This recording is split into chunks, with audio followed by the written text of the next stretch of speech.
नमस्कार दोस्तों, आप सभी का स्वागत है एग्जाम तक यूट्यूब चैनल में। आज हम लोग 13 जून 2020 के सभी इंपॉर्टेंट करंट अफेयर्स के क्वेश्चंस करने वाले हैं, जिसमें करंट अफेयर्स के क्वेश्चन के साथ साथ हर एक क्वेश्चन का एक्सप्लेनेशन भी मैं आपको बताऊंगा, जिससे आपका स्टैटिक्स जीके काफी ज्यादा इंप्रूव हो जाएगा। तो इस वीडियो को लास्ट तक देखिए, वीडियो को अपने सभी दोस्तों के साथ शेयर कीजिए, चैनल को सब्सक्राइब कीजिए, लाइक जरूर कीजिए। सभी महत्वपूर्ण प्रश्न के बाद मैं आपसे एक सवाल भी पूछूंगा, जिसका आंसर आपको कमेंट बॉक्स में देना है। तो वीडियो को पूरा देखिए। अगर इसकी पीडीएफ डाउनलोड करनी है तो टेलीग्राम चैनल ज्वाइन कर लीजिए, जिसका लिंक नीचे डिस्क्रिप्शन में दिया गया है, जहां पर आपको इसकी पीडीएफ और इसकी क्विज भी मिल जाएगी। ठीक है ना। तो स्टार्ट करते हैं आज का वीडियो। पहला क्वेश्चन कौन सा है? हाल ही में किस झील का पानी गुलाबी रंग का हो गया? ठीक है ना। तो किस झील का पानी गुलाबी कलर का हो गया? तो वो है महाराष्ट्र की लोनार झील। जैसे कि आप लोग इस फोटो में देख सकते हैं, इस झील का पानी ऑटोमेटिकली रूप से गुलाबी कलर का हो गया। ठीक है ना। तो इस पर अभी वैज्ञानिक वगैरह रिसर्च कर रहे हैं, वो मैं आपको आने वाले वीडियोस में बता दूंगा। फिलहाल आपको इस झील का नाम याद रखना, लोनार झील। ये महाराष्ट्र के बुल्ढाना जिले में स्थित है। ठीक है ना। या लोनार झील का निर्माण कैसे हुआ है? उल्का पिंड से हुआ है। इसके बाद ऑप्शन में आई है चिल्का झील। तो चिल्का झील कहाँ पर है? ओडिशा में। खारे पानी की सबसे बड़ी झील है। सांबर झील कहाँ है? राजस्थान में है। और अष्टमुडी झील कहाँ पर है? केरला में है। ठीक है ना। तो ये सब आपको याद रखना है। चलिए सेकंड क्वेश्चन, भारत में एशियाई शेरों की आबादी में कितने प्रतिशत की वृद्धि हुई है? तो अभी हाल ही में एक रिपोर्ट के अनुसार एशियाई शेरों की कितने प्रतिशत वृद्धि हुई है भारत में? तो 28% की वृद्धि हुई है। इंपॉर्टेंट है और अच्छी खबर है कि 28% की इंक्रीजमेंट हुआ है हमारे एशियाई शेरों की संख्या में। ठीक है ना। 2015 में कितने थे? तो 523 थे 2015 में, जो कि अभी कितने हो चुके हैं? अभी हो चुके हैं 674। तो ये आपको याद रखना, अभी 674 एशियाई शेर हो चुके हैं। एशियाई शेर कहाँ पर पाए जाते हैं? तो ये गुजरात के गिर नेशनल पार्क में पाए जाते हैं एशियाई शेर। ओके, गिर नेशनल पार्क कहाँ है? गुजरात में। गुजरात की बात की जाए तो राजधानी कौन सी है? गांधीनगर राजधानी है। मुख्यमंत्री कौन है? विजय रूपाणी अभी सीएम है। गवर्नर कौन है? आचार्य देवव्रत। ओके, तो ये सब आपको गुजरात के बारे में भी याद रखना है, एशियाई शेर के बारे में याद रखना है। गिर नेशनल पार्क कहाँ है? गुजरात में। ओके, चलिए अब थर्ड क्वेश्चन, कोविड 19 से निपटने वाले देशों की सुरक्षा और जोखिम मूल्यांकन पर रिपोर्ट में भारत का स्थान कौन सा है? तो भारत का स्थान है 56वां। ये आपको याद रखना इंपॉर्टेंट है, 56वां स्थान भारत का है। ओके, चलिए चौथा क्वेश्चन, स्वतंत्रता सेनानियों के कल्याण के लिए नई समिति बनाई गई है, इसके अध्यक्ष कौन बने हैं? तो इसके अध्यक्ष बने अभी गृह राज्य मंत्री जी किशन रेड्डी। ये आपको याद रखना है, गृह राज्य मंत्री कौन है? जी किशन रेड्डी, जो बने हैं स्वतंत्रता सेनानियों के कल्याण के लिए जो अभी समिति बनाई गई है, उसके अध्यक्ष किन्हें बनाया गया है? जी किशन रेड्डी को। ठीक है ना। ये कौन है? अभी गृह राज्य मंत्री है। ओके, राजनाथ सिंह कौन है? रक्षा मंत्री है। अमित शाह होम मिनिस्टर है। एंड गजेंद्र सिंह शेखावत जल शक्ति मंत्री है। ओके, तो ये आपको याद रखना है, जल शक्ति मंत्री। अगर फर्स्ट जल शक्ति मंत्री पूछ लिया जाए तो भी यही। पांचवा question, NIRF India university ranking list 2020 में किस संस्थान ने टॉप किया है? ठीक है ना। तो अभी NIRF India university ranking list आई है 2020 की, जिसमें टॉप कौन सा रहा है? तो वो रहा है आईआईटी मद्रास, टॉप रैंक पर रहा है। ओके, तो ये आपको याद रखना, आईआईटी मद्रास जो है वो टॉप रैंक पर रहा है। एनआईआरएफ का मतलब क्या होता है? यहाँ पर आया है। तो एनआईआरएफ का मतलब होता है national institutional ranking framework. Okay, ये आपको याद रखना, ये मानव संसाधन मंत्रालय के अंडर में काम करता है।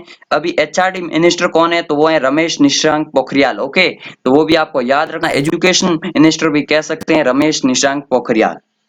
चलिए छठा क्वेश्चन, हाल ही में सर्वोच्च न्यायालय ने कहा है कि आरक्षण डैश नहीं है। तो अभी सुप्रीम कोर्ट में जो याचिका दायर हुई थी, उसके सुनवाई में सुप्रीम कोर्ट ने कहा है कि जो आरक्षण है वो मौलिक अधिकार नहीं है, ये एक कानूनी अधिकार है। तो ये इंपॉर्टेंट स्टेटमेंट है सुप्रीम कोर्ट की, जिसमें सुप्रीम कोर्ट ने कहा है कि जो आरक्षण है वो मौलिक अधिकार नहीं है, कानूनी अधिकार है। तो अगर आपसे एक एग्जाम में भी सवाल आ जाए कि आरक्षण किस प्रकार का कानून है, तो आरक्षण जो है कानूनी अधिकार है। ठीक है ना, मौलिक अधिकार नहीं है आरक्षण। ओके, चलिए अब सातवां क्वेश्चन, किस देश ने मानव रहित सबमर्सिबल हाइडू 1 ने प्रशांत महासागर के भीतर मैरियाना ट्रेंच तक पहुंचने का कीर्तिमान बनाया है? ठीक है ना। ये मानव रहित सबमर्सिबल है, जिसका नाम क्या है? पहले तो नाम आपको याद रखना है, हाइडू 1 इसका नाम है, जो कि प्रशांत महासागर के भीतर सबसे गहरे डीप पॉइंट मैरियाना ट्रेंच तक पहुंची है।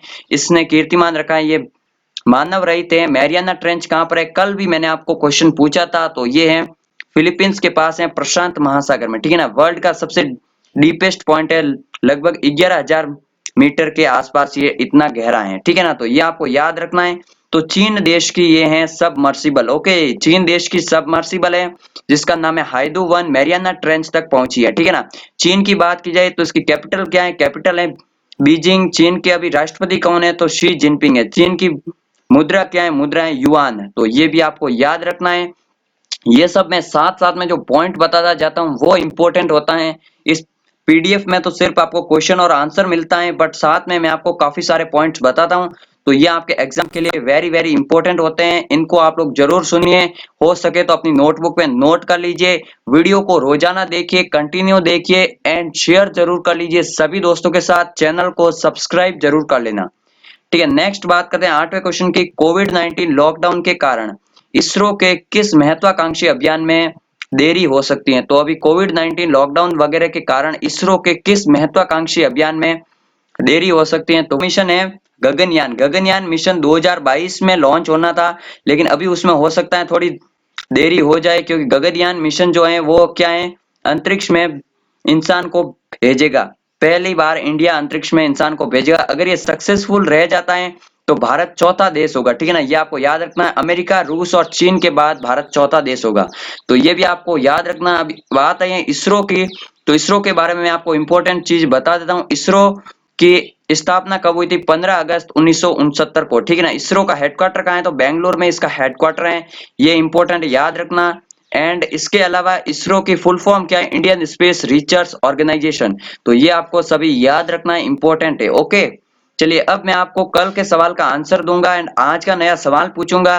कल मैंने क्या सवाल पूछा था, आईएलओ की स्थापना कब हुई थी, तो आईएलओ की स्थापना हुई थी 1919 में। आईएलओ का हेडक्वार्टर कहाँ है, तो वो है स्विट्जरलैंड के जेनेवा में आईएलओ का हेडक्वार्टर है, वो भी आपको याद रखना है, इंपॉर्टेंट है। अब मैं आपको पूछ रहा हूं आज का क्वेश्चन, ये भी इंपॉर्टेंट क्वेश्चन है, इसका आंसर आपको कमेंट बॉक्स में जरूर देना है।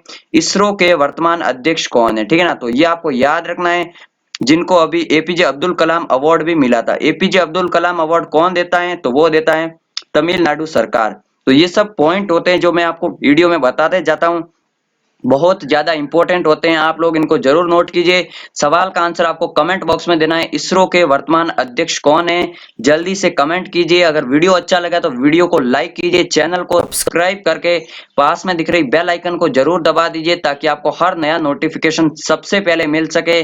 मिलते हैं एक नई वीडियो में, तब तक के लिए जय हिंद। टेलीग्राम चैनल ज्वाइन कर लेना, जहां पर इसकी क्विज और इसकी पीडीएफ दोनों मिल जाएगी। तो जय हिंद, जय भारत।